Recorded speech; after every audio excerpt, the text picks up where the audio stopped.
আল্লাহ নবী বলেন, লা ইয়াজনি জানি হিনা ইয়াজনি ওয়া হুয়া মুমিন, ব্যভিচারকারী যখন ব্যভিচার করে তখন তার ঈমান থাকে না, ব্যভিচার করা অবস্থায় তার ঈমান উপরে ঘুরতে থাকে। একবার চিন্তা করেন যদি ওই অবস্থায় মারা যায়।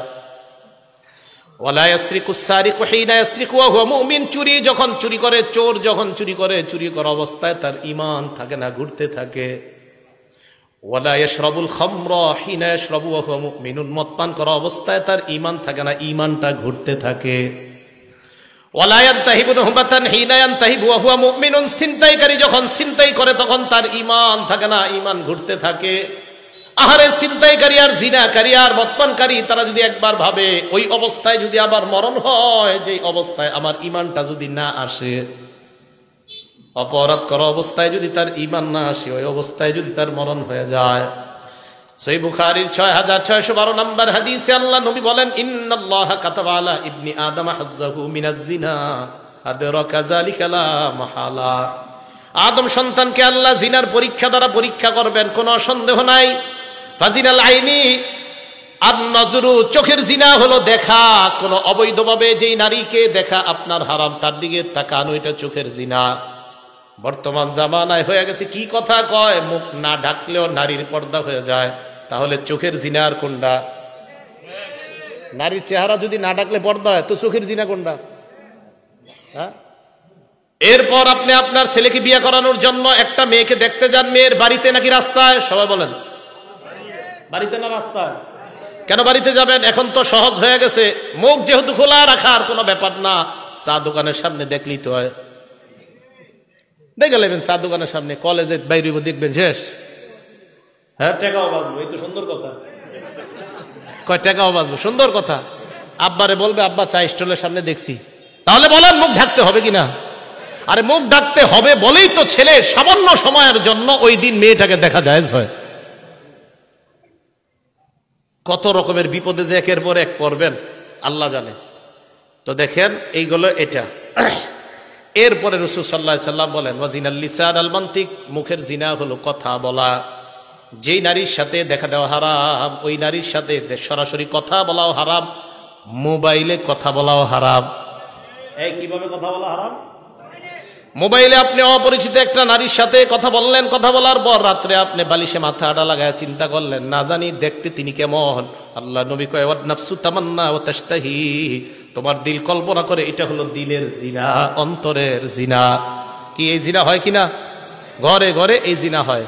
এবার বুখারীর হাদিস শুনেন, 5590 5590 নম্বর হাদিস। ক্বালা রাসূলুল্লাহ সাল্লাল্লাহু আলাইহি ওয়াসাল্লাম, এই হাদিসের অনুবাদটা মন দিয়ে শুনেন।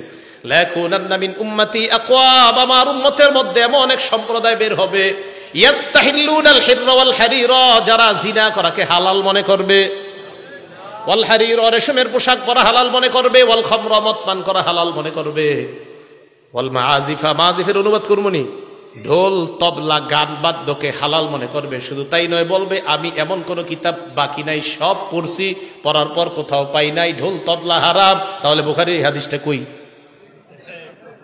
কিতাবটা সব পড়ছেন, এটা পড়েন নাই? মানে এটা বোনা এই জায়গাটা রেখে গেছেন। হ্যাঁ, বুখারী শরীফের 5590 নম্বর হাদিস। তো বুখারী শরীফ 5590 নম্বর হাদিস বাদ না আছে?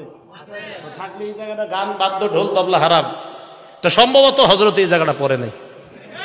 হ্যাঁ, তো বলে যে সব পড়ছেন, তো এই জায়গাটা আপনি পড়েন নাই, কি করছে?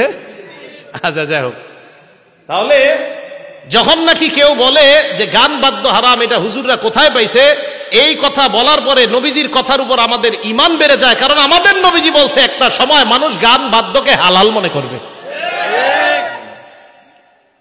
তাহলে এইগুলা কি ভবিষ্যতে হবে না চলতেছে? চলতেছে। আল্লাহ বুঝার তৌফিক দান করেন। একটা কিতাব আছে, নাম মাজমাউজ জাওয়ায়েদ, ইমাম হাইসামি রহমতুল্লাহ আলাইহির লেখা, 1 নম্বর খণ্ড 134 নম্বর পৃষ্ঠা। এই কিতাবে একটা হাদিস আসছে, এক ব্যক্তি নবীর কাছে আসছে, হাদিসটা মন দিয়ে শুনেন, মজার হাদিস। আসার পর আল্লাহ রাসূলকে বললেন, ইয়া রাসূলুল্লাহ ইযানলি ফিজ জিনা, হুজুর আমারে জিনা করার অনুমতি দেন। নাউজুবিল্লাহ। কি করার অনুমতি চাইছে? জিনা করার। এবার আশেপাশে সাহাবায়ে কেরাম তো আপনার কি রে, ওই কি আর কথা খুঁজে পায় নাই নবীজিরে কওয়ার। জাজারুহু ওয়াকালু মাহ মাহ, সবাই বলতে আরে থাম থাম, আমরা এরকম বলি না, থাম থাম, কি কও নবীজির এগুলা, তুমি কোথায় কি কও? নবীজিরা এসে কইতাছে হুজুর আমারে জিনা করার অনুমতি দেন। সাহাবারা থামাইছে, থামো। আল্লাহ নবী কত বড় দয়ার নবী, আল্লাহ রসুল কয় উদনুহু, তাকে আমার কাছে আসতে দাও, আসতে দাও। এই জন্যই তো যারা বাতিনি গুনাহের মধ্যে লিপ্ত আছেন, যারা অন্তরের গুনাহগুলো হেফাজত করতে পারেন না, তাদের একজন আল্লাহ ওয়ালার কাছে যাওয়া দরকার। আল্লাহ নবী বললেন উদনুহু, আমার কাছে তাকে আনো। ফাদানাহু করিবাম মিনহু, আল্লাহ রসুলের কাছে তাকে নিয়ে যায়। আমার নবী দিলের কত বড় ডাক্তার দেখেন।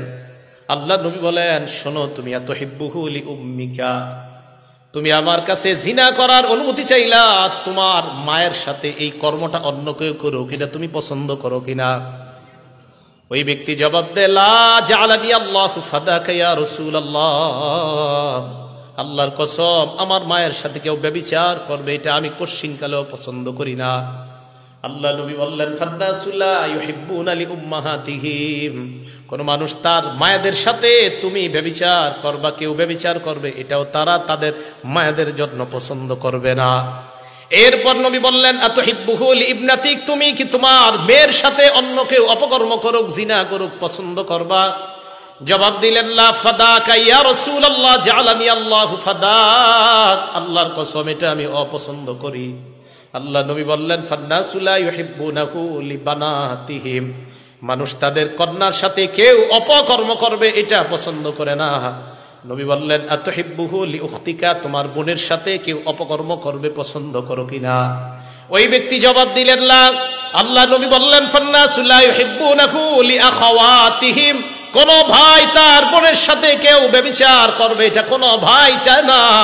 আতুহিব্বুহু লিআম্মাতিক, তুমি কি তোমার ফুফুর সাথে কেউ ব্যভিচার করে এটা পছন্দ করবা? জবাব দিলেন না। আল্লাহ নবী বললেন ফান্নাসু লা ইউহিব্বুনাহু লিআম্মাতিহিম, মানুষ তাদের ফুফুর সাথে কেউ অপকর্ম করবে এটা কখনোই পছন্দ করে না। এরপর নবী বললেন আতুহিব্বুহু লিখালাতিক, তুমি কি তোমার খালার জন্য এটা পছন্দ করবা? ওই ব্যক্তি জবাব দিলেন লা ইয়া রাসূলুল্লাহ, খালার জন্য এটা পছন্দ করব না। নবী বললেন ফান্নাসু লা ইউহিব্বুনাহু লিখালাতিহিম, মানুষ তার খালার সাথে এটা করাটা পছন্দ করবে না। ওই ব্যক্তি নিচের দিকে তাকায় আছে। আল্লাহ নবী তার মাথায় হাত রেখে বললেন আল্লাহুম্মা গফির যামবা, মাবুদ আপনি তার গুনাহগুলা মাফ করে দেন। এরপর বললেন অতহির কলবা, আল্লাহ আপনি তার দিলটাকে পবিত্র বানায়া দেন। ওয়াহাসসিন ফারজা, তার লজ্জাস্থানটাকে আপনি হেফাজত করেন। সাহাবারা বলেন ফালাম ইয়াকুন যালিকাল ফাতা লাম ইয়ালতাফিত ইলা শাইইন, ওই যুবকের অবস্থা এমন হয়েছে এরপর ওই যুবক কোন নারীর দিকে তাকানো দূরের কথা, কোন জিনিসের দিকে এইভাবেও ফিরা তাকাইতো না। দিলের রোগ, এই রোগের জন্য একজন আল্লাহওয়ালার কাছে যাওয়া, একজন আল্লাহওয়ালার কাছে। দিলের রোগ, অন্তরের রোগ, এই রোগগুলার সুস্থতার জন্য কোন আল্লাহওয়ালার কাছে যাওয়া। আপনাদের কাপাসিয়ার জন্য তো নেয়ামত দেওনার আছে, দেওনার হজরত আছে, আর কে আছে হুজুর? এদিকে লতিফপুর মাদ্রাসা আছে পাশে, ওইদিকে আছে, আরো আছে আশেপাশে অনেক। এই আল্লাহওয়ালাদের মজলিসে যাবেন, যাইলে কি হয় আপনি দেখবেন আপনি দিলের কিছু গুনাহ নিয়ে খুব পেরেশান, কাউরে বলতে পারতেছেন না। আল্লাহওয়ালাদের মজলিসে গেলে হবে কি জানেন, একটা উপকারিতা, আমি নিজেই পরীক্ষিত। আপনি যে পেরেশানি নিয়ে যাবেন, আপনি গিয়ে দেখবেন কি উনি ওই বয়ানগুলাই করতেছে, অর্থাৎ আপনার কারণেই তার মুখ দিয়ে আল্লাহ এগুলা বের করে দিতেছেন। আল্লাহ তো জানে আমার এক বান্দা এখানে গেছে এই সমস্যা নিয়ে, তো আল্লাহ যেই বক্তার মুখ দিয়ে ওইগুলাই বের করতেছেন যেই সমস্যা আপনার আছে। তখন আপনি দেখবেন কি আরে আমি তো এই রোগের রুগী, তো এই রোগের দিয়ে এখানে ট্রিটমেন্ট হইতেছে। তো রাসূল আকরাম সাল্লাল্লাহু আলাইহি সাল্লাম জিনা থেকে বাঁচার জন্য একটা ওষুধ দিয়ে দিলেন এটা। তাহলে কিয়ামতের আলামতের মধ্যে জিনা বেড়ে যাওয়া, মদ পান করা, আপনার রেশমের পোশাককে হালাল মনে করা, ব্যভিচারকে হালাল মনে করা, এগুলা হবে কিয়ামতের আলামত। গান বাদ্যকে হালাল মনে করা। সহিহ বুখারীর 6496 নাম্বার হাদিসের বর্ণনা। এই হাদিসের মধ্যে আসছে ক্বালা রাসূলুল্লাহ সাল্লাল্লাহু আলাইহি ওয়াসাল্লাম, আল্লাহ নবী বলেন ইদা দুকিয়াতিল আমানা ফান্তাজিরিস সাআ, আমানত যখন উঠিয়ে নেওয়া হবে, আমানত যখন উঠে যাবে তখন তোমরা কিয়ামতের অপেক্ষা করবা। সাহাবা প্রশ্ন করলেন, কাইফা ইদাআতুহা ইয়া রাসূলুল্লাহ, আমানত উঠে যাওয়ার পদ্ধতিটা কেমন আমাদেরকে আপনি বলেন। আল্লাহ নবী বললেন, ইদা উসনিদাল আমরু ইলা গায়রি আহলিহি, অন্য বর্ণনায় ইদা উসনিদাল আমরু ইলা গায়রি আহলিহি ফান্তাজিরিস সাআ, কোন বিষয়ের দায়িত্ব যখন অযোগ্য ব্যক্তিকে দেওয়া হয় তখন কিয়ামতের অপেক্ষা করবা। কোন বিষয়ের দায়িত্ব অযোগ্য ব্যক্তিকে যদি দেওয়া হয় তখন কিয়ামতের অপেক্ষা করবা। এলেমের কাজ ডাক্তারের কাজ ডাক্তারের, ডাক্তারি কাজ ডাক্তারের, ডাক্তারি কাজ ডাক্তারের, ইমামতি, খতিবগিরি, বয়ান দেওয়া, কোরআন সহি শুদ্ধভাবে শিখানো, এটা ওই বিষয়ে যারা পারদর্শী তাদের কাজ। তো তাদের কাজগুলা তাদেরকে না দিয়া অন্য অযোগ্য ব্যক্তিকে যদি দেন, এটাই হবে কিয়ামতের আলামত যে আমানত উঠে যাওয়া। অথবা আলেমের দায়িত্ব যদি কোনো জাহেলকে দেন তো বুঝতে হবে কিয়ামত আর বেশি বাকি নেই। এটা মাথায় রাখবেন। এটাই বললেন রাসূল আকরাম সাল্লাল্লাহু আলাইহি সাল্লাম, ইদা দুইয়াতিল আমানা, আমানত যখন উঠিয়ে নেওয়া হবে, ফান্তাজিরিস সাআ, রাসূল সাল্লাল্লাহু আলাইহি সাল্লাম বললেন তখন কিয়ামতের অপেক্ষা করবা। একটু মন দিয়ে শুনেন, আস্তে আস্তে একটা গুরুত্বপূর্ণ হাদিসের দিকে যাইতেছি, যেটা মুফতি লুৎফুর রহমান ফরাইজি সাহেব সামান্য একটু টাচ দিয়েছিলেন আপনাদেরকে শুরুতে, হযরত অন্য আলোচনা করেছেন। তো যাই হোক, একটা কিতাব আছে হাদিসের নাম মুসনাদে বাজ্জার। কি নাম? মুসনাদে বাজ্জার। আপনারা তো মাশাআল্লাহ বুখারী আর মুসলিম ছাড়া আর নামই শিখেন নাই, শিখার দরকারও নাই, কারণ এই দুই কিতাব ছাড়া কি নবীজি আর কিছু কইছিনি? তো মুসনাদে বাজ্জার এই কিতাবের 6135 নাম্বার হাদিস। এই হাদিসের বর্ণনাকারী আব্দুল্লাহ ইবনে ওমর রাদিয়াল্লাহু তাআলা আনহুমা, তিনি বলেন, আন্না রাসূলুল্লাহ সাল্লাল্লাহু আলাইহি ওয়াসাল্লাম قال في حجة الوداع, বিদায় হজের দিন আল্লাহ নবী সাহাবাদেরকে বললেন, আইয়ু ইয়াউমিন হাযা, আজকে কোন দিন? সাহাবারা বলো, সাহাবারা জবাব দিলেন, ইয়াউমুন হারাম, আজকে সম্মানিত দিন। এরপর বললেন, আইয়ু বালাদিন হাযা, এটা কোন শহর? সাহাবারা বললেন, বালাদুন হারাম, এটা সম্মানিত শহর। 3 নাম্বার প্রশ্ন করলেন, আইয়ু শাহরিন হাযা, এটা কোন মাস? সাহাবারা বললেন, শাহরুন হারাম, এটা সম্মানিত মাস। নবীজি বললেন, ফাইন্নাল্লাহা হাররামা আলাইকুম আমওয়ালাকুম ওয়া দিমাআকুম ওয়া আরাযাকুম ওয়া তাবা দিমাআকুম ওয়া আমওয়ালাকুম ওয়া আরাদাকুম কাহুরমাতি হাদাল ইয়াউমি ওয়া হাদাল বালাদি ওয়া হাদাশ শাহ। নবীজি বললেন, আজকের দিন যেমন সম্মানিত, এই মাস যেমন সম্মানিত, এই শহর যেমন সম্মানিত, আল্লাহ পাক রব্বুল আলামিন তেমনি ভাবে এক মুসলমানের রক্ত, এক মুসলমানের সম্পদ, এক মুসলমানের ইজ্জত অন্য মুসলমানের জন্য হারাম তথা সম্মানিত বানায়া দিয়েছেন। কোন মুসলমানের সম্পদ লুণ্ঠন করা যাবে না, কোন মুসলমানের রক্তপাত করা যাবে না, কোন মুসলমানের ইজ্জত অন্যায়ভাবে হরণ করা যাবে না। এরপর আল্লাহ নবী বললেন, আলা লিউবাল্লিগ শাহিদুকুম গায়বাকুম, তোমরা যারা এখানে আছো আমার কথাগুলা যারা নাই তাদের কাছে পৌঁছায় দিবা। হাদিস শেষ হয় নাই, শেষে কি কয় দেখেন, শোনো তোমরা, লা নাবিয়্যা বাদি, আমার পরে কোন নবী নাই, ওয়ালা উম্মাতা বাদাকুম, তোমাদের পরে কোন উম্মত নাই। যদি কেউ আমার পরে দাবি করে নবী, এটা নবী না, ভণ্ড প্রতারক। নবীজির পরে কোন নবী নাই। বলেন, আমাদের নবীজির পরে আর কোন? তাহলে আমাদের নবী শেষ নবী, উনি শেষ নবী, দুনিয়াতে আসাটাই কিয়ামত নিকটবর্তী হয়ে যাওয়া। এবার আরেকটা হাদিস শোনেন, সহিহ বুখারী হাদিস নাম্বার 3455 নাম্বার হাদিস, 3455 নাম্বার হাদিস। এই হাদিসের বর্ণনাকারী আবু হাযিম রাহমাতুল্লাহি আলাইহি, তিনি বলেন, ক্বাআতু আবু হুরায়রা রাদিয়াল্লাহু তাআলা আন 5 সিনিনা, আমি আবু হুরায়রা রাদিয়াল্লাহু তাআলা আনহুর ক্লাসে 5 বছর বসলাম। সামি'তুহু ইউহাদ্দিসু আন রাসূলিল্লাহি সাল্লাল্লাহু আলাইহি ওয়াসাল্লাম, আমি আবু হুরায়রা রাদিয়াল্লাহু তাআলা আনহুকে বর্ণনা করতে শুনলাম, আল্লাহ নবী বলছেন, কানাত বানু ইসরাঈল তাসুসুহুমুল আমবিয়া, বনি ইসরাইলের নবীদের নিয়ম ছিল একজন নবীর পর আরেকজন নবী দুনিয়াতে আসতেন, আসার পর তিনি নবী হতেন, তিনি তাদেরকে নেতৃত্ব দান করতেন। দেখেন এরপরে কি কয়, কুল্লামা হালাকা নাবিয়্যুন খালাফাহু নাবিয়্যুন, একজন নবী ইন্তেকাল করলে আল্লাহ আরেকজন নবী পাঠায়া দিতেন। একজন নবী ইন্তেকাল, আল্লাহ আরেকজন নবী পাঠায়া দিতেন। এখন আপনাদেরকে একদল এই হাদিস দিয়ে ধোঁকা দিতে পারে, দেখছনি আল্লাহ নিয়ম হইল এক নবী আসলে উনি যখন দুনিয়া থেকে যায় আল্লাহ আরেক নবী পাঠায়, তো মুহাম্মদ সাল্লাল্লাহু আলাইহি সাল্লামের পরে আল্লাহ আরেক নবী কেন পাঠাবে না? ধোঁকা দিতে পারে। এটা কিভাবে ধোঁকা দিবে জানেন? হাদিস একটু বইলা ধোঁকা দিবে, পরে যে আরেকটু আছে হাদিস ওইটা আর পায় না। ঠিক বেদাতি যারা, এরা আপনাদেরকে হাদিস শোনায় ধোঁকা দেয়। ওই হাদিস যে হাদিসের শেষেই জবাব নবী দিয়ে দিছে, বাকি অংশ কয় না, যেতটুকু অংশ দিয়ে ধোঁকা দেওয়া যাবে অতটুকু কয়। তো এই যে হাদিসটা না, এই হাদিস দিয়ে বলবে দেখছো বনি ইসরাইলের নবী একজন আসে যায় আবার আসে, একজন আসে যায় আবার আসে, তো মুহাম্মদ সাল্লাল্লাহু আলাইহি সাল্লাম আসলেন, এরপর আরেকজন কেন আসবে না? ধোঁকাবাজ কিভাবে ধোঁকা দেয়? তো আপনি সাধারণ মুসলমান এমন করবেন, আচ্ছা তাই তো, এরকমই তো বিষয়টা। কিন্তু হাদিস যে আর একটু বাকি আছে ওই অংশটা আর কয় না। আল্লাহ নবী কয় শোনো তোমরা, বনি ইসরাইলের একজন নবী যখন মারা যাইতেন আর একজন নবী আল্লাহ পাঠাইছে, ভালো করে জানো। আর আমার পরে আর কোন নবী আসবে এমন চিন্তাও করবা না। লা নাবিয়্যা বাদি, এই হাদিসের শেষে নবী বলছে শোনো আমার পরে কিন্তু কোন নবী নাই। এই হাদিসে আল্লাহ নবী জানায়া দিলেন আমার পরে কিন্তু নবী নাই। ধোঁকাবাজরা প্রথম অংশ দিয়ে ধোঁকা দিতে পারে, নবী গেলে আরেকজন আসে। এই হাদিসে নবী কয় আমি গেলে আরেকজন আসবে এমন কিন্তু না, আমার পরে আর কোন নবী নাই।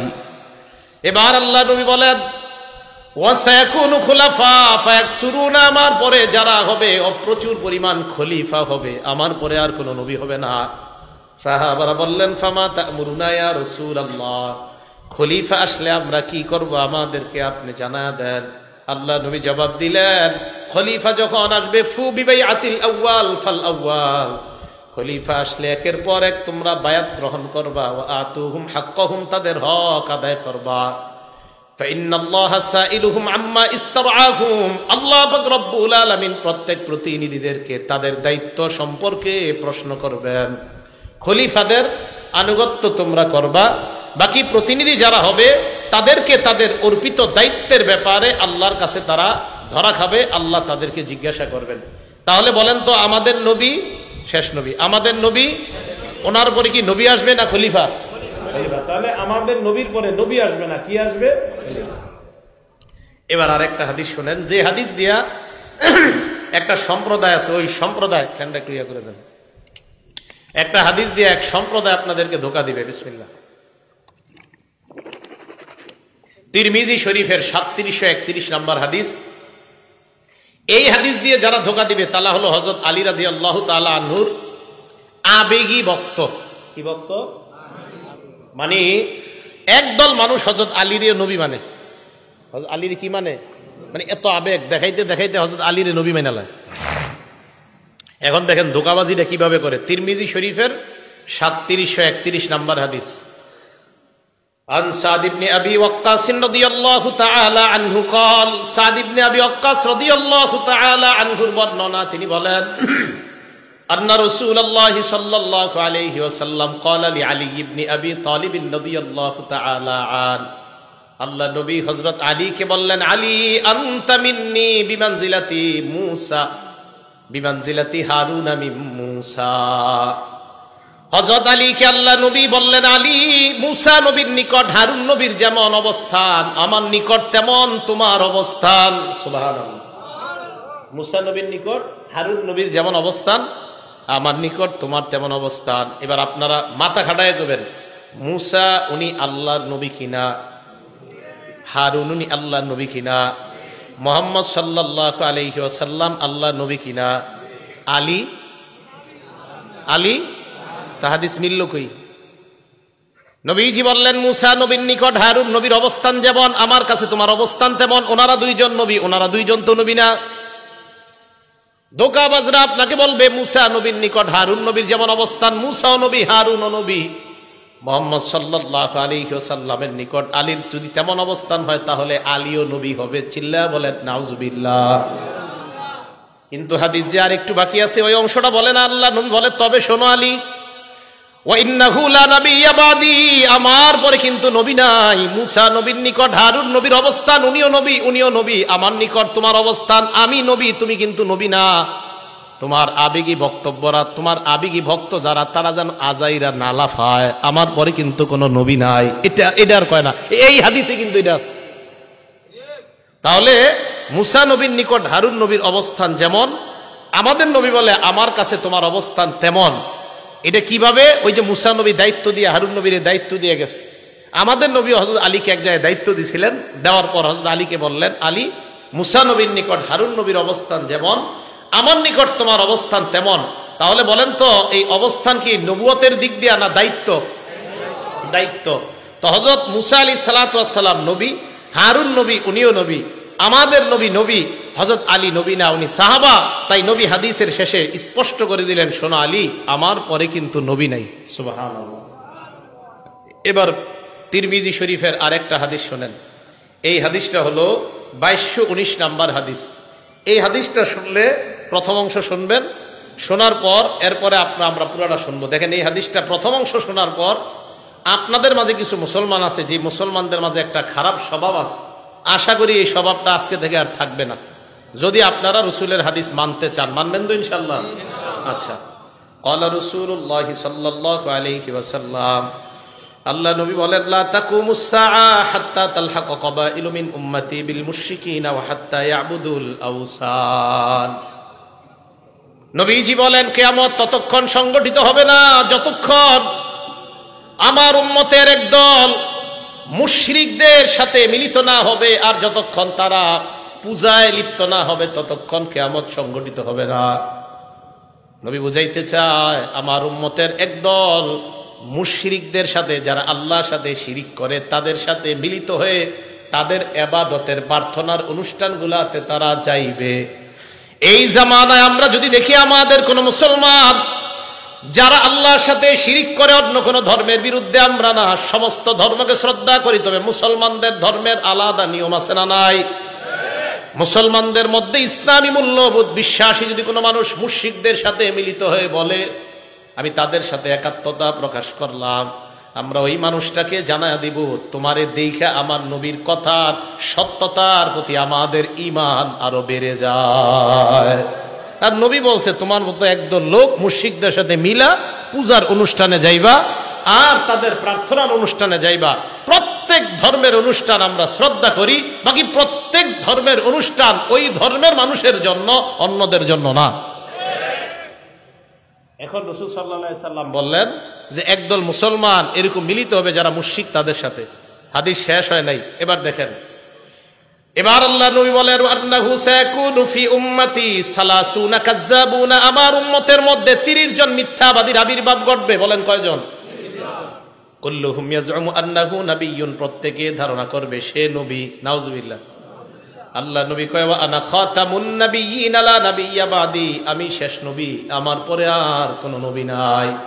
এই হাদিস যদি বুঝে থাকেন, 30 জন মিথ্যাবাদী যদি দাবিদার নবী বললেন হবে, পাকিস্তান বলেন, বাংলাদেশ বলেন, ভারত বলেন, সৌদি আরব বলেন, সারা দুনিয়ার মধ্যে যদি কেউ নতুন ভাবে বলে আমি নবুয়তের দাবিদার করলাম, আমরা তাকে জানায় দিব আমার নবীর ভাষা অনুযায়ী তুমি হলা 30 জন মিথ্যাবাদীর একজন। তুমি 30 জন মিথ্যাবাদীর একজন।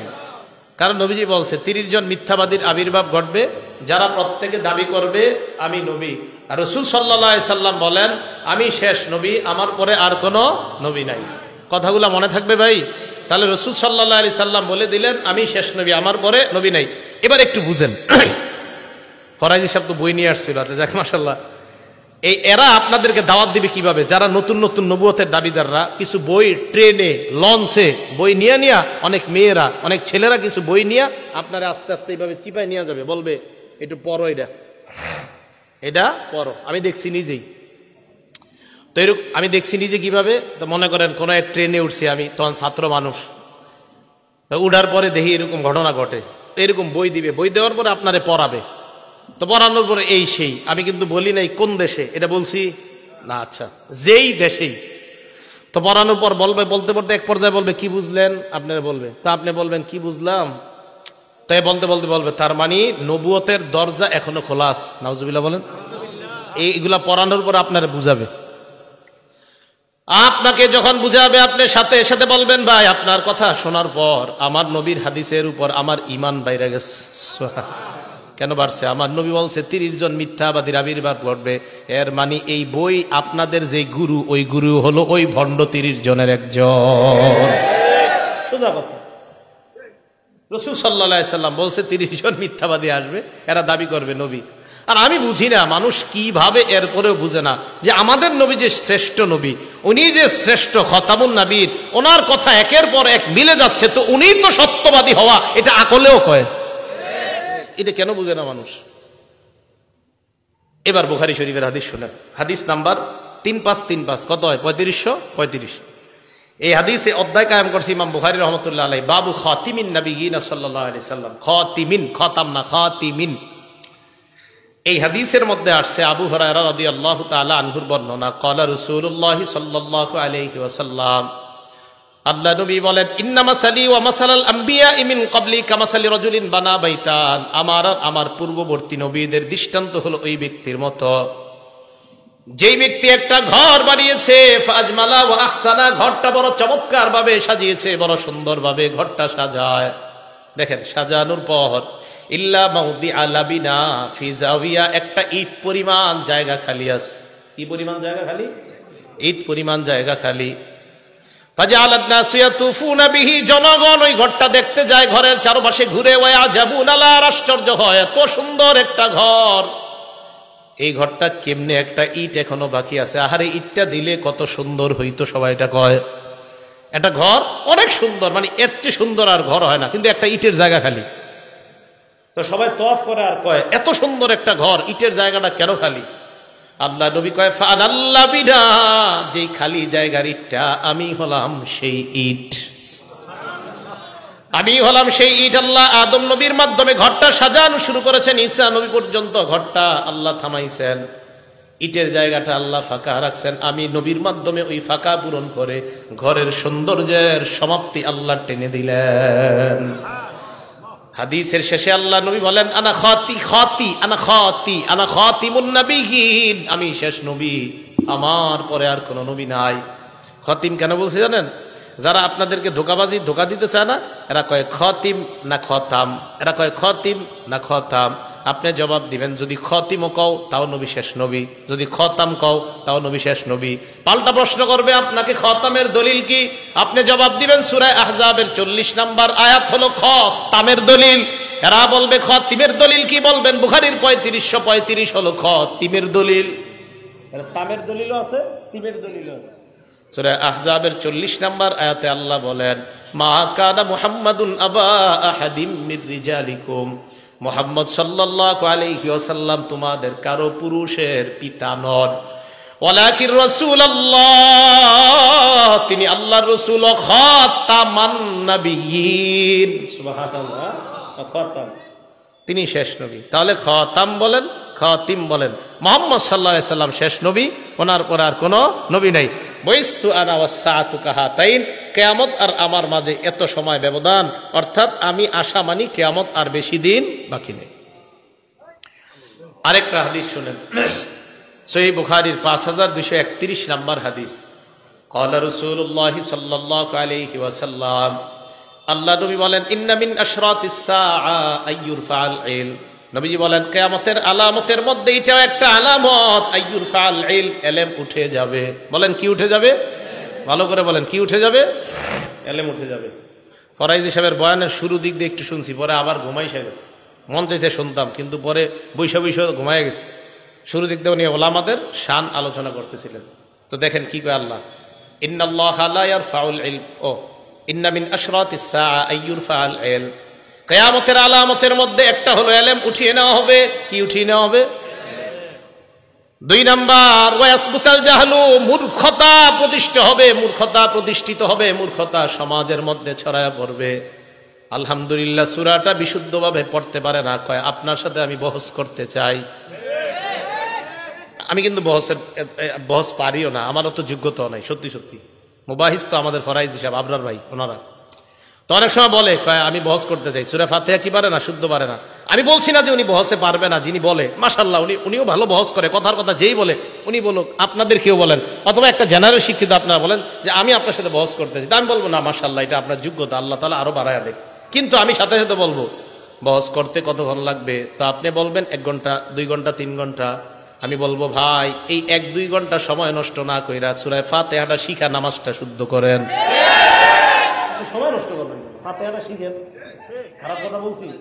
আমি কিন্তু বলি নাই যে আপনি বহসের যোগ্যতা রাখেন, আপনি বহসও যোগ্যতা রাখেন, এটা স্বীকার করছি। এবং আমি আরিফ বিন হাবিব তো মনে করি সবাই আমার চেয়ে ভালো জানেন বহস, কিন্তু আমি বলি যদি সূরা ফাতিহা, এটা আমি আলহামদুলিল্লাহ ভাই আমার সূরা ফাতিহাটা আমি শুদ্ধ করে শিখছি। আমি একটু বলতে পারবো আল্লাহর কাছে, আল্লাহ আমি শুদ্ধ করে নামাজ পড়ার চেষ্টা করছি। কিন্তু আপনি অনেক বড় বহস করুন না লোক, কিন্তু আপনি সূরা ফাতিহা জানেন না। আমার আর আপনার মাঝে দুইজনের মাঝে আল্লাহ কিন্তু আপনারা ঠেকায় দিবে। তা আমি বলি কি, আপনি মানে আপনাদের একজন যে কোনো একজন কয় কি ফরাইজ সাহেবের সাথে আমি বহস করুন, আরে ভাই বেচারা উনি আলেম। তা আপনি, আমি কিন্তু আপনারও বলছি না, আপনিও মাশাআল্লাহ মহা আলেম, ওনার চেয়ে বড় আলেম, কোনো সন্দেহ নেই। আপনি তো সূরা ফাতিহাটা শুদ্ধ করেন কেন? আগে নামাজটা তো শুদ্ধ করেন। তো আমি বলছি আপনি সময়গুলা নষ্ট না করে নামাজ শুদ্ধ করেন। মূর্খতা ছড়ায় পড়বে সমাজে। এক নাম্বার, এলেম উঠিয়ে নেওয়া হবে, মূর্খতা ছড়ায় পড়বে। জিনা, 3 নাম্বার, জিনা ব্যভিচার দুনিয়ার মধ্যে প্রতিষ্ঠিত হবে। জিনা বেড়ে যাবে, পরকীয়া বেড়ে যাবে। স্মার্টফোনের বদৌলতে বিবি আরেক পুরুষের সাথে, স্বামী আরেক নারীর সাথে অবৈধ জিনায়, মোবাইলের জিনায় লিপ্ত হবে। 4 নাম্বার, ওয়ায়ুশরাবাল খামরু, মদ পান বেড়ে যাবে। 5 নাম্বার, ওয়াকিল্লার রিজাল, পুরুষের সংখ্যা কমবে। ওয়া তাকসুরান নিসা, নারীদের সংখ্যা বাড়বে। হাত্তা ইয়াকুনা লি 50 ইমরাআতান আল কাইয়িমুল ওয়াহিদ, 50 জন ঘরে নারী, একজন হবে পুরুষ। অবস্থা ভালো না?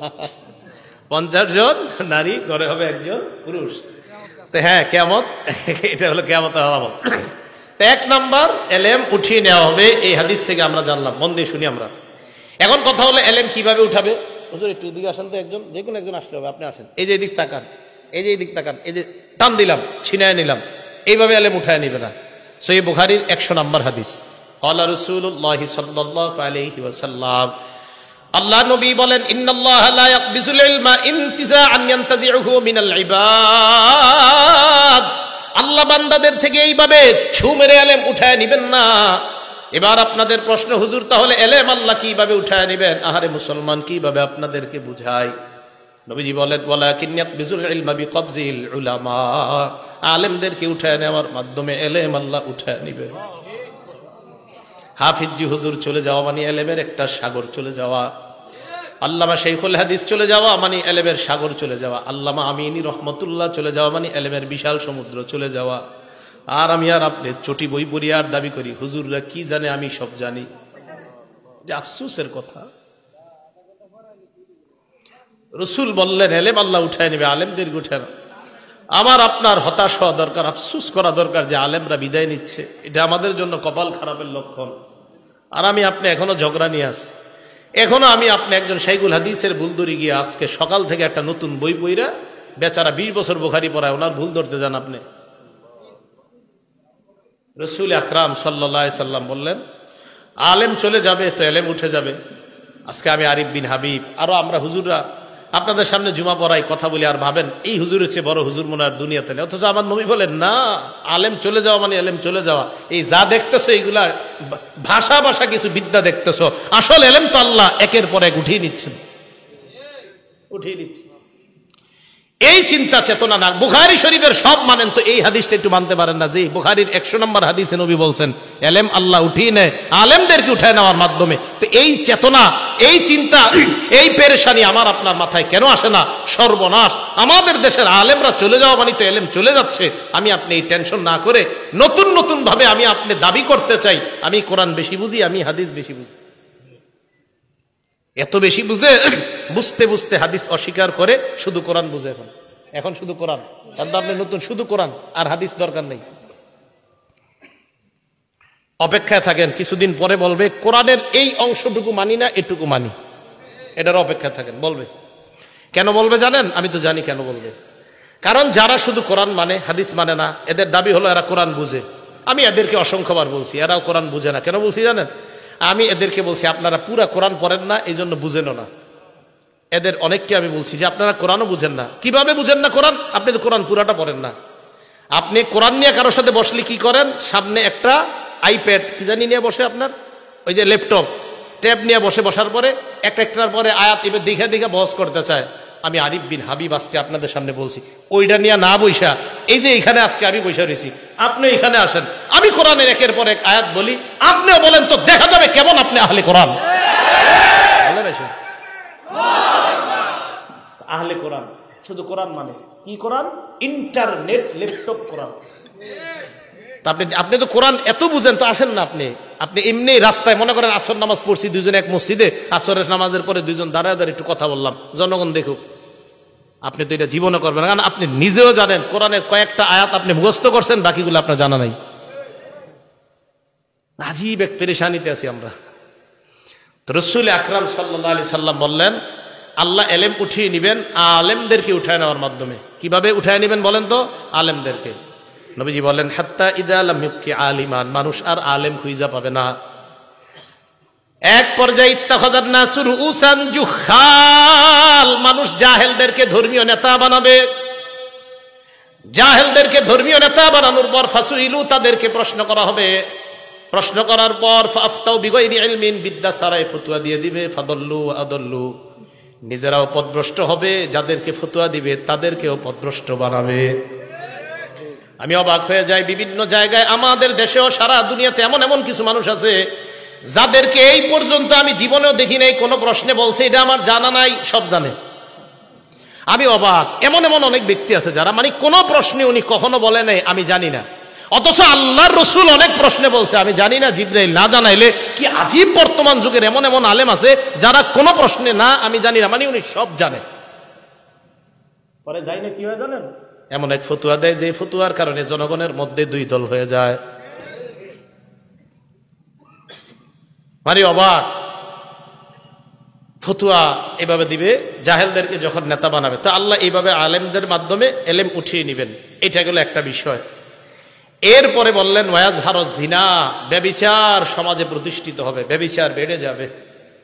সহিহ বুখারী 2475 নম্বর হাদিস, ক্বালা রাসূলুল্লাহ সাল্লাল্লাহু আলাইহি ওয়াসাল্লাম, আল্লাহ নবী বলেন, লা ইয়াজনি যানি হিনা ইয়াজনি ওয়া হুয়া মুমিন, ব্যভিচারকারী যখন ব্যভিচার করে তখন তার ঈমান থাকে না, ব্যভিচার করা অবস্থায় তার ঈমান উপরে ঘুরতে থাকে। একবার চিন্তা করেন যদি ওই অবস্থায় মারা যায়। ওয়ালা ইয়াসরিকু সারিকু হিনা ইয়াসরিকু ওয়া হুয়া মুমিন, চুরি যখন চুরি করে, চোর যখন চুরি করে, চুরি করা অবস্থায় তার ঈমান থাকে না, ঘুরতে থাকে। ওয়ালা ইয়াশরাবুল খামরা হিনা ইয়াশরাবু ওয়া হুয়া মুমিনুন, মদ পান করা অবস্থায় তার ঈমান থাকে না, ঈমানটা ঘুরতে থাকে। ওয়ালা ইয়ানতাহিবু নুহবাতান হিনা ইয়ানতাহিবু ওয়া হুয়া মুমিনুন, ছিনতাইকারী যখন ছিনতাই করে তখন তার ঈমান থাকে না, ঈমান ঘুরতে থাকে। আহারে, ছিনতাইকারী আর জিনাকারী আর মদপানকারী তারা যদি একবার ভাবে ওই অবস্থায় যদি আবার মরণ হয়, যে অবস্থায় আমার ঈমানটা যদি না আসে, অপরাধ করা অবস্থায় যদি তার ঈমান না আসে, ওই অবস্থায় যদি তার মরণ হয়ে যায়। সহিহ বুখারীর 6612 নম্বর হাদিসে আল্লাহ নবী বলেন, ইন্নাল্লাহা কাতাবা আলা ইবনি আদম হাজ্জাহু মিনাজ জিনা আদরাকা যালিকা লা মাহালা, আদম সন্তানকে আল্লাহ জিনার পরীক্ষা দ্বারা পরীক্ষা করবেন, কোনো সন্দেহ নাই। ফাজিনাল আইনি আন-নাজরু, চোখের জিনা হলো দেখা, কোন অবৈধভাবে যেই নারীকে দেখা আপনার হারাম, তার দিকে তাকানো, এটা চোখের জিনা। বর্তমান জামানায় হয়ে গেছে কি কথা কয়, মুখ না ঢাকলেও নারীর পর্দা হয়ে যায়। তাহলে চোখের জিনা আর কোনটা? নারীর চেহারা যদি না ঢাকলে পর্দা হয়, তো চোখের জিনা কোনটা? হ্যাঁ। এরপর আপনি আপনার ছেলেকে বিয়ে করানোর জন্য একটা মেয়েকে দেখতে যান, মেয়ের বাড়িতে নাকি রাস্তায়? সবাই বলেন বাড়িতে না রাস্তায়? কেন বাড়িতে যাবেন? এখন তো সহজ হয়ে গেছে, মুখ যেহেতু খোলা রাখার কোনো ব্যাপার না, চা দোকানের সামনে দেখলেই তো হয়। দেখে নেবেন চা দোকানের সামনে, কলেজে বাইরে দেখবেন শেষ। হ্যাঁ, টাকাও বাঁচবো, এই তো সুন্দর কথা। কয় টাকাও বাঁচবো, সুন্দর কথা। আব্বারে বলবে, আব্বা চা স্টলের সামনে দেখছি। তাহলে বলেন মুখ ঢাকতে হবে কিনা? আরে মুখ ঢাকতে হবে বলেই তো ছেলে সামান্য সময়ের জন্য ওই দিন মেয়েটাকে দেখা যায় হয়। কত রকমের বিপদে যে একের পর এক পড়বেন আল্লাহ জানে। তো দেখেন এইগুলো এটা। এরপরে রাসূল সাল্লাল্লাহু আলাইহি সাল্লাম বলেন, ওয়াজিনাল লিসান আল মানতিক, মুখের জিনা হলো কথা বলা। যেই নারীর সাথে দেখা দেওয়া হারাম, ওই নারীর সাথে সরাসরি কথা বলাও হারাম, মোবাইলে কথা বলাও হারাম। এই কিভাবে কথা বলা হারাম? মোবাইলে আপনি অপরিচিত একটা নারীর সাথে কথা বললেন, কথা বলার পর রাত্রে আপনি বালিশে মাথা আড়া লাগায় চিন্তা করলেন, না জানি দেখতে তিনি কেমন। আল্লাহ নবী কয় ওয়ান নাফসু তামান্না ওয়া তাশতাহি, তোমার দিল কল্পনা করে, এটা হলো দিলের জিনা, অন্তরের জিনা। কি এই জিনা হয় কিনা? ঘরে ঘরে এই জিনা হয়। এবার বুখারীর হাদিস শুনেন, 5590 5590 নাম্বার হাদিস। ক্বালা রাসূলুল্লাহি সাল্লাল্লাহু আলাইহি ওয়াসাল্লাম, এই হাদিসের অনুবাদটা মন দিয়ে শুনেন। লাকুনান্না মিন উম্মতি আকওয়াম, আমার উম্মতের মধ্যে এমন এক সম্প্রদায় বের হবে, ইস্তাহিল্লুনাল হিররা ওয়াল হারিরা, যারা জিনা করাকে হালাল মনে করবে, ওয়াল হারিরা, রেশমের পোশাক পরা হালাল মনে করবে, ওয়াল খামরা, মদ পান করা হালাল মনে করবে, ওয়াল মাআজিফা, মাআজিফের অনুবাদ করবনি, ঢোল তবলা গান বাদ্যকে হালাল মনে করবে। শুধু তাই নয়, বলবে আমি এমন কোন কিতাব বাকি নাই, সব পড়ছি, পড়ার পর কোথাও পাই নাই ঢোল তবলা হারাম। তাহলে বুখারীর এই হাদিসটা কই? কিতাব না সব পড়ছেন, এটা পড়েন নাই, মানে এটা মনে হয় এই জায়গাটা রেখে গেছেন। হ্যাঁ, বুখারী শরীফের 5590 নাম্বার হাদিস। তো বুখারী শরীফ 5590 নাম্বার হাদিস বাদ না আছে?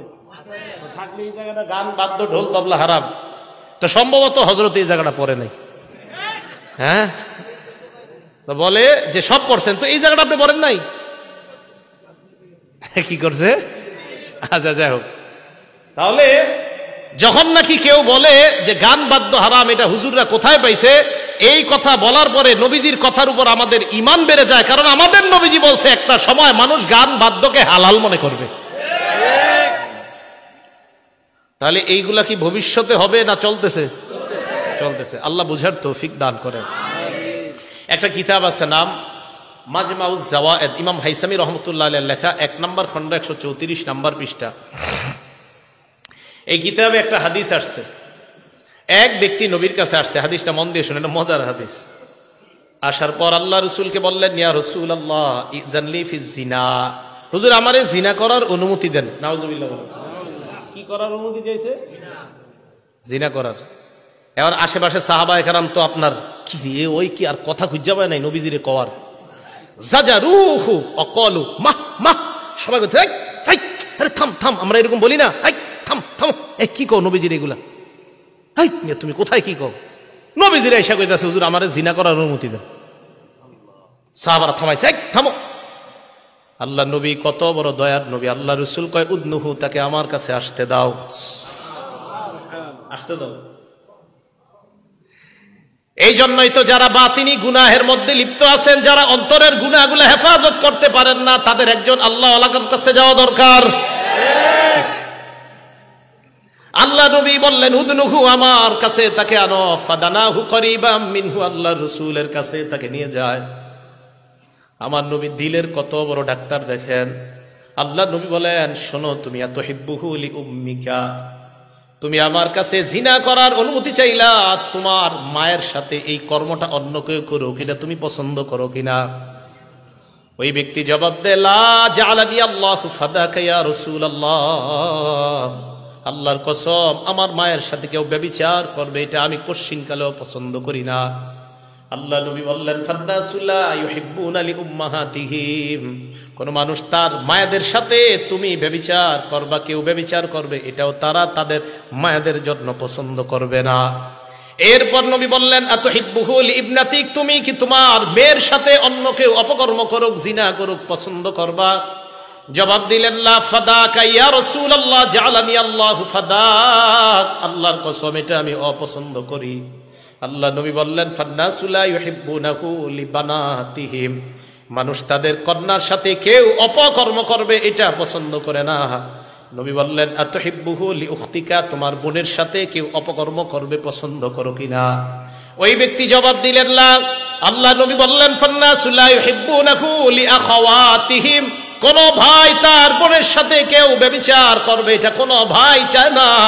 আতুহিব্বুহু লিআম্মাতিক, তুমি কি তোমার ফুফুর সাথে কেউ ব্যভিচার করে এটা পছন্দ করবা? জবাব দিলেন, না। আল্লাহ নবী বললেন, ফান্নাসু লা ইউহিব্বুনাহু লিআম্মাতিহিম, মানুষ তাদের ফুফুর সাথে কেউ অপকর্ম করবে এটা কখনোই পছন্দ করে না। এরপর নবী বললেন, আতুহিব্বুহু লিখালাতিক, তুমি কি তোমার খালার জন্য এটা পছন্দ করবা? ওই ব্যক্তি জবাব দিলেন, লা ইয়া রাসূলুল্লাহ, খালার জন্য এটা পছন্দ করব না। নবী বললেন, ফাদ্দাসু লা ইউহিব্বুনাহু লিখালাতিহিম, মানুষ তার খালার সাথে এটা করাটা পছন্দ করবে না। ওই ব্যক্তি নিচের দিকে তাকায় আছে। আল্লাহ নবী তার মাথায় হাত রেখে বললেন, আল্লাহুম্মা গফির যামবা, মাবুদ আপনি তার গুনাহগুলা মাফ করে দেন। এরপর বললেন, অতহির কলবা, আল্লাহ আপনি তার দিলটাকে পবিত্র বানায়া দেন। ওয়াহাসসিন ফারজা, তার লজ্জাস্থানটাকে আপনি হেফাজত করেন। সাহাবারা বলেন, ফালাম ইয়াকুন যালিকাল ফাতা লাম ইয়ালতাফিত ইলা শাইইন, ওই যুবকের অবস্থা এমন হয়েছে, এরপর ওই যুবক কোন নারীর দিকে তাকানো দূরের কথা, কোন জিনিসের দিকে এইভাবেও ফিরা তাকাইতো না। দিলের রোগ, এই রোগের জন্য একজন আল্লাহওয়ালার কাছে যাওয়া, একজন আল্লাহওয়ালার কাছে। দিলের রোগ, অন্তরের রোগ, এই রোগগুলার সুস্থতার জন্য কোন আল্লাহওয়ালার কাছে যাওয়া। আপনাদের কাপাসিয়ার জন্য তো নেয়ামত দেওনার আছে, দেওনার হজরত আছে, আর কে আছে হুজুর? এদিকে লতিফপুর মাদ্রাসা আছে পাশে, ওইদিকে আছে, আরো আছে আশেপাশে অনেক। এই আল্লাহওয়ালাদের মজলিসে যাবেন, যাইলে কি হয়, আপনি দেখবেন আপনি দিলের কিছু গুনাহ নিয়ে খুব পেরেশান, কাউরে বলতে পারতেছেন না। আল্লাহওয়ালাদের মজলিসে গেলে হবে কি জানেন, একটা উপকারিতা, আমি নিজেই পরীক্ষিত। আপনি যে পেরেশানি নিয়ে যাবেন, আপনি গিয়ে দেখবেন কি উনি ওই বয়ানগুলাই করতেছে, অর্থাৎ আপনার কারণেই তার মুখ দিয়ে আল্লাহ এগুলা বের করে দিতেছেন। আল্লাহ তো জানে আমার এক বান্দা এখানে গেছে এই সমস্যা নিয়ে, তো আল্লাহ যেই বক্তার মুখ দিয়ে ওইগুলাই বের করতেছেন যেই সমস্যা আপনার আছে। তখন আপনি দেখবেন কি, আরে আমি তো এই রোগের রুগী, তো এই রোগের দিয়ে এইখানে ট্রিটমেন্ট হইতেছে। তো রাসূল আকরাম সাল্লাল্লাহু আলাইহি সাল্লাম জিনা থেকে বাঁচার জন্য একটা ওষুধ দিয়ে দিলেন এটা।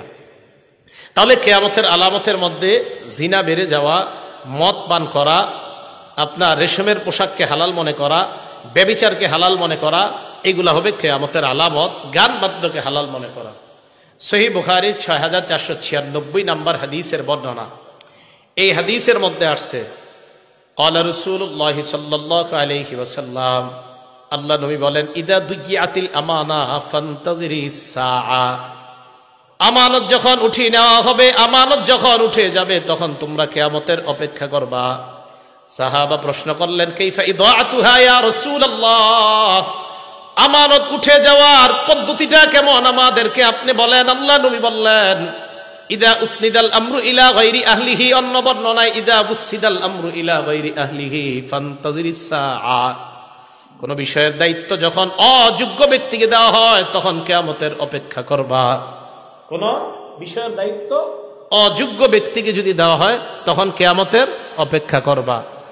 এলেমের কাজ ডাক্তারের কাজ, ডাক্তারের ডাক্তারি কাজ, ডাক্তারের ডাক্তারি কাজ, ডাক্তারের ইমামতি, খতিবগিরি, বয়ান দেওয়া, কোরআন সহিহ শুদ্ধভাবে শিখানো, এটা ওই বিষয়ে যারা পারদর্শী তাদের কাজ। তো তাদের কাজগুলা তাদেরকে না দিয়া অন্য অযোগ্য ব্যক্তিকে যদি দেন, এটাই হবে কিয়ামতের আলামত যে আমানত উঠে যাওয়া। অথবা আলেমের দায়িত্ব যদি কোনো জাহেলকে দেন, তো বুঝতে হবে কিয়ামত আর বেশি বাকি নেই। এটা মাথায় রাখবেন। এটাই বললেন রাসূল আকরাম সাল্লাল্লাহু আলাইহি সাল্লাম, ইদা দুইয়াতিল আমানা, আমানত যখন উঠিয়ে নেওয়া হবে, ফান্তাজিরিস সাআ, রাসূল সাল্লাল্লাহু আলাইহি সাল্লাম বললেন তখন কিয়ামতের অপেক্ষা করবা। এই গেল কিয়ামতের এই আলামতগুলা রাসূল আকরাম সাল্লাল্লাহু আলাইহি সাল্লাম বলে দিলেন। কিয়ামতের 10টা বড় বড় আলামত ঘটবে, যে আলামতগুলা ঘটলেই কিয়ামত আর বেশি বাকি নেই, হয়ে যাবে। মুসলিম শরীফের 2901 নম্বর হাদিসের বর্ণনা। সাহাবারা বলেন, নাতাযাকারুল মাসিহাদ দাজ্জাল, আমরা দাজ্জাল সম্পর্কে আলোচনা করতেছিলাম। আমাদের সামনে আল্লাহ নবী আসলেন, আসার পর বললেন, মা তাযাকারুনা, তোমরা কি আলোচনা করো? আমরা বললাম, নাযকুরুল মাসিহাদ দাজ্জাল, হুজুর দাজ্জাল সম্পর্কে আমরা আলোচনা করি। আল্লাহ নবী বললেন, শোনো তোমরা, লান তাকুমাস সাআ হাত্তা তারাউনা ক্বাবলাহা 10 আয়াত, 10টা আলামত দেখার আগে কিয়ামত হবে না। কয়টা আলামত? 1 নাম্বার আদ-দুখান, একটা ধোঁয়া বের হবে, এটার আগে কিয়ামত হবে না। 2 নাম্বার আদ-দাজ্জাল, দাজ্জাল নামে ভয়ঙ্কর একটা জিনিস দুনিয়াতে আসবে, এটার আগে কিয়ামত হবে না। 3 নাম্বার আদ-দাব্বা, সাফা মারওয়ার মাঝখান থেকে একটা প্রাণী বের হবে, ওই প্রাণীটা কথা বলবে মানুষের সাথে। আপনারা বলবে, আব্দুর রহমান ভাই কেমন আছেন? পিছনে তাকায় দেখবেন মানুষ না একটা প্রাণী কথা কয়। 4 নাম্বার, ওয়াতুলু আশ-শামসি মিন মাগরিবিহা, সূর্য পশ্চিম দিক থেকে উঠবে। 5 নাম্বার নুজুল ঈসা ইবনে মারইয়াম, ঈসা নবীর আগমন। 6 নাম্বার ইয়াজুজ ওয়া মাজুজ, ইয়াজুজ মাজুজের আগমন। 7 নাম্বার খসফুন বিল মাশরিকি, পূর্ব দিকে একটা বড় ভূমিকম্প হবে। 7 নাম্বার। 8 নাম্বার খসফুন বিল মাগরিব, পশ্চিমে একটা ভূমিকম্প হবে। 9 নাম্বার খসফুন বি জাজিরাতুল আরব, জাজিরাতুল আরব হলো বর্তমান সৌদি আরব আশেপাশের রাষ্ট্রগুলা, এই জায়গায় একটা ভয়ঙ্কর ভূমিকম্প হবে। 10 নাম্বার ওয়া আখিরু যালিকা নারুন তাহশুরুন নাস মিনাল মাশরিকি ইলাল মাহশার বা মিনাল ইয়ামানি ইলাল মাহশার তাতরুদুন নাস ইলাল মাহশার। সর্বশেষ একটা আগুন বের হবে, এই আগুনটা মানুষকে হাসরের ময়দানে উপস্থিত করবে। আল্লাহ নবী বলেন এই 10টা বড় আলামতের আগে কিয়ামত সংঘটিত হবে না। তাহলে এই আলামতগুলোর মধ্যে ভয়ঙ্কর সবচেয়ে যে আলামতটা হবে, এটার নাম হলো দাজ্জাল। বলেন তো এটার নাম কি? দাজ্জাল। মুসলিম শরীফের বর্ণনা আসছে, রাসূল আকরাম সাল্লাল্লাহু আলাইহি সাল্লাম 2946 নম্বর বর্ণনায় বলছেন, মা বাইনা খালকি আদম ইলা সামা ইলা কিয়ামিস সাআ, আদম নবী থেকে কিয়ামত পর্যন্ত খলকুন আকবারু মিনাদ দাজ্জাল, দাজ্জালের চেয়ে ভয়ঙ্কর কোন সৃষ্টি দুনিয়াতে আসে নাই। তো এটাই হবে সবচেয়ে ভয়ঙ্কর সৃষ্টি। তো কিয়ামতের আলামতগুলার যেইগুলা বর্তমানে বলা হচ্ছে, জিনা, ব্যভিচার ইত্যাদি বেড়ে যাওয়া, এই গুনাহগুলা থেকে আমরা বেঁচে থাকা, আর বড় বড় আলামতগুলা আসবে, ওই সময়ের জন্য দোয়া করা, আল্লাহ আমাদের আত্মীয় স্বজন যারা বেঁচে থাকবে তারা যেন ঈমানের উপর বেঁচে থাকতে পারে, এই দোয়া করা। আল্লাহ তৌফিক দান করেন। আমিন। আখিরু দাওয়ানা আনিল হামদুলিল্লাহি রাব্বিল আলামিন।